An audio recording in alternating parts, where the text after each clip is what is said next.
টোটোয় যেতে যেতে পথ চলতি স্কুল ছাত্রী শ্লীলতাহানির অভিযোগ দক্ষিণ ২৪ পরগনার কুলতলির ঘটনা। অভিযুক্ত সহ দুজনকে পুলিশ গ্রেফতার করেছে।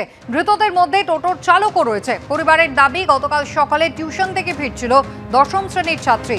অভিযোগ, টোটোয় চড়ে যাওয়ার সময় এক যুবক তার শ্লীলতাহানি করে। ছাত্রীর বাবা স্থানীয়দের সাহায্যে টোটো চালককে চিহ্নিত করেন। এরপরই কুলতলি থানায় অভিযোগ দায়ের হয়। मीरा सफेद तुरंत खुले, भरपूर झाग दे और इसकी स्मार्ट साइंस दे स्मार्ट केयर और फ्रेशनेस। मेरी चॉइस मेरा सफेद। রাতে অভিযুক্ত যুবক ও টোটো চালককে গ্রেফতার করে পুলিশ। শ্লীলতাহানির অভিযোগ অস্বীকার করেছে ধৃত যুবক। টোটোয় যেতে যেতে পথ চলতি স্কুল ছাত্রী শ্লীলতাহানির অভিযোগ এবার দক্ষিণ ২৪ পরগনার কুলতলিতে। অভিযুক্ত সহ দুজনকে পুলিশ গ্রেফতার করেছে। ধৃতদের মধ্যে টোটোর চালকও রয়েছেন। পরিবারের দাবি, গতকাল সকালে টিউশন থেকে ফিরছিল দশম শ্রেণীর ছাত্রী এবং তখন এই ঘটনা ঘটে, এমনটাই অভিযোগ। হিন্দল দিয়ে আমাদের প্রতিনিধি রয়েছেন টেলিফোন লাইনে। হিন্দল, পরিবারের পক্ষ থেকে কি অভিযোগ করা হচ্ছে? পরিবারের তরফ থেকে যে অভিযোগ করা হয়েছে যে একজন যুবক এবং সাথে টোটো চালক, এরা দুজন মিলেই কিন্তু এই শ্লীলতাহানির ঘটনা ঘটায়।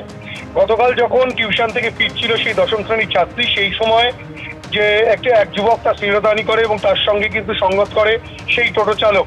এবং প্রথম ক্ষেত্রে সেই স্কুল ছাত্রী বাড়িতে বলতে ভয় পায় এবং পরবর্তী ক্ষেত্রে বাড়িতে বলার পর সেই টোটো চালককে চিহ্নিত করে পরিবারের সদস্যরা এবং তার পরবর্তী ক্ষেত্রে কুলতলি থানায় একটা লিখিত অভিযোগ দায়ের হয়। এবং তারই পরিপ্রেক্ষিতে কুলতলি থানার পুলিশ তৎক্ষণাৎ কিন্তু সেই টোটো চালককে প্রথমে আটক করে এবং পরবর্তী ক্ষেত্রে গ্রেফতার করে। এবং তার পাশাপাশি যে যুবকের বিরুদ্ধে অভিযোগ, সেই যুবককেও কিন্তু পুলিশ গ্রেফতার করেছে, তেমনটাই পুলিশ সূত্রে খবর। এবং টিউশন থেকে পড়ে ফেরার সময় এই শ্লীলতাহানির ঘটনা বলে পরিবারের তরফ থেকে অভিযোগ করা হচ্ছে এবং তারই পরিপ্রেক্ষিতে এই দুজনকে পুলিশ গ্রেফতার করেছে, তেমনটাই পুলিশ সূত্রে খবর। ধন্যবাদ। আরজিকর কাণ্ডের আবহে এবার হুগলির হরিপালে স্কুল ছাত্রীকে যৌন নিগ্রহের অভিযোগ উঠল। ওই ছাত্রীকে জোর করে গাড়িতে তুলে নিয়ে গিয়ে যৌন নিগ্রহের অভিযোগ। প্রায় ১৫ কিলোমিটার দূরে রাস্তা থেকে নাবালিকাকে বিবস্ত্র অবস্থায় উদ্ধার করা হয়। নির্যাতিতার পরিবারের তরফে হরিপাল থানায় অভিযোগ দায়ের হয়েছে। পক্সো আইনে মামলা রুজু, অভিযুক্তরা এখনো অধরা। রাতে থানায় গিয়ে সিপিএম বিক্ষোভ দেখায়। আজ হরিপাল থানা ঘেরাওয়ের ডাক দিয়েছে এসএফআই, ডিওয়াইএফআই এবং সিপিএম এর মহিলা সংগঠন।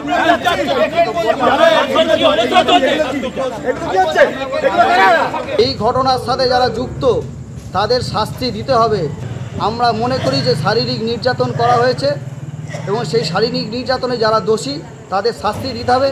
এবং নসিবপুরের মেয়ে কিভাবে হরিপালে এলো, কি কায়দায় নিয়ে আসা হলো, একটা গভীর রকমের আমাদের অনেক রকমের প্রশ্ন। আমরা মনে করি প্রশাসনকে এর বিরুদ্ধে কঠোর ব্যবস্থা করতে হবে এবং গোটা রাজ্য জুড়ে যা হচ্ছে তার অংশ হিসাবে হরিপালেও আমরা লক্ষ্য করে দেখলাম এই ঘটনা ঘটল। এবং ইতিমধ্যেই আমরা হরিপাল হসপিটালে এসেছিলাম। সেই ছাত্রীটি হরিপাল হসপিটালে তার প্রাথমিক চিকিৎসা হয়েছে এবং প্রশাসনের পক্ষ থেকে তড়িঘড়ি এখান থেকে তার মাকেও তুলে নিয়ে চলে যাওয়া হলো। আমরা এর বিচার চাই এবং এর জন্য আগামীকাল আমরা রাস্তায় যেভাবে করার এর প্রতিবাদ করব।